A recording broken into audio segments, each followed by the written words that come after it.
Bonjour et bienvenue dans l'atelier de Pedro.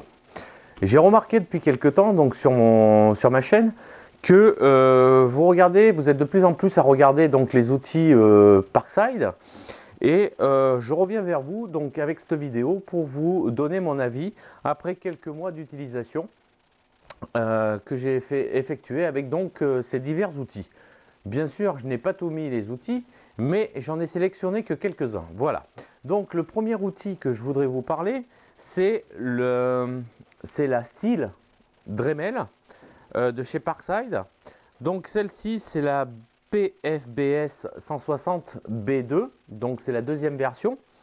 J'en suis tout à fait satisfait, bien qu'au départ j'ai eu un problème, c'est que le ventilateur interne frottait auprès de la carcasse quand il se mettait en route. Donc j'y ai mis un collier de serrage et depuis je n'ai eu aucun souci. Voilà. Donc c'est un outil que j'utilise très souvent. Je l'ai utilisé pour ma caisse à savon, donc pour faire des petits trous à droite à gauche. Et franchement j'en suis très satisfait. Le seul problème, c'est que j'utilise la plupart du temps que des disques à tronçonner et ils sont très fragiles. Donc j'ai trouvé une petite solution pour moi, c'est qu'au lieu d'en mettre un, j'en mets deux, donc ça rigidifie le disque et certes il est un peu plus épais, mais il a tendance à ne plus s'éclater et franchement sa durée est bien plus longue que s'il n'y avait qu'un seul. Voilà, donc ça, le style Dremel, franchement, je vous le conseille. Voilà. Deuxième petite chose que je voulais vous montrer, c'est donc la clé visseuse dévisseuse à choc, donc portative, avec une batterie de 20 volts. C'est donc une clé à choc que j'utilise très souvent aussi. Dès que j'ai besoin de visser, dévisser, que ce soit une vis, un écrou, n'importe quoi, j'utilise cette machine. Donc c'est la PDSS A, donc A1, donc la première version. Euh, Elle est du tonnerre, voilà. Elle n'est pas au catalogue pour le moment.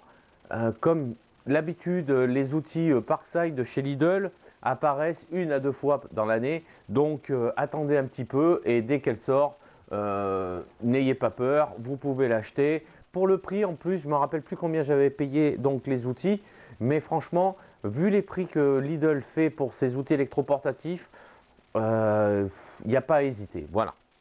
Donc ça, très bonne machine. Deuxième machine que j'avais achetée, c'est donc la visseuse dévisseuse perceuse. Donc celle-là, c'est la PABS D4. Donc celle-ci, franchement, j'en suis pas content du tout. Mais alors pas content. Voilà. Quand j'ai posé mon portail donc électrique qu'il y a sur une de mes vidéos, donc c'est cette perceuse que j'ai utilisée et j'ai été obligé de percer à diamètre 10 donc sur mon portail en fer et franchement ça avait du mal à percer et la batterie se décharge très vite. Donc là-dessus, moi sur cette perceuse visseuse, la PABS 20 D4, je vous la conseille pas du tout. Non, non, vraiment pas, vraiment pas, vraiment pas. Voilà.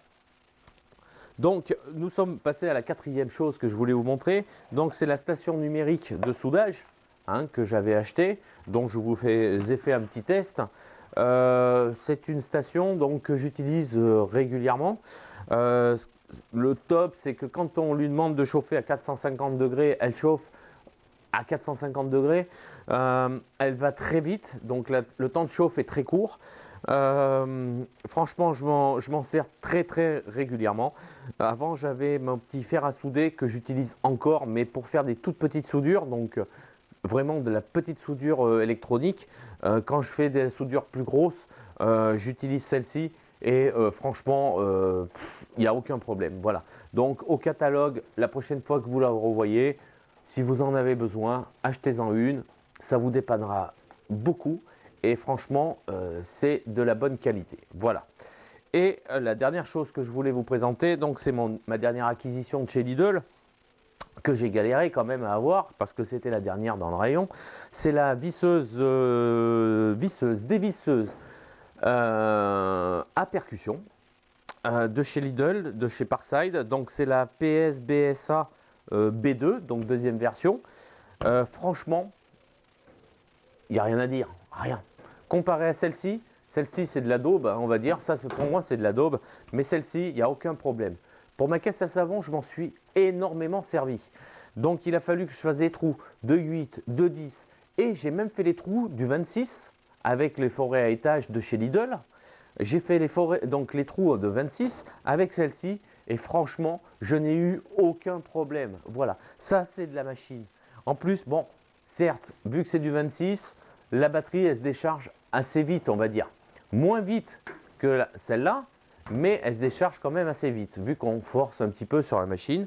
Donc, ce qu'il y a de bien, c'est que, ayant deux sans fil avec moi, c'est les mêmes batteries, et bien, pendant que celle-là était vide, qu'elle était en charge, j'en prenais une qui était pleine et j'inversais. Voilà. Et sur ça, moi, franchement, je n'ai rien à dire. C'est une très, très bonne machine. Par contre, la percussion, je ne m'en suis pas servi parce que chez moi, c'est comme dans toutes les maisons, on va dire, à peu près récentes, c'est du placo.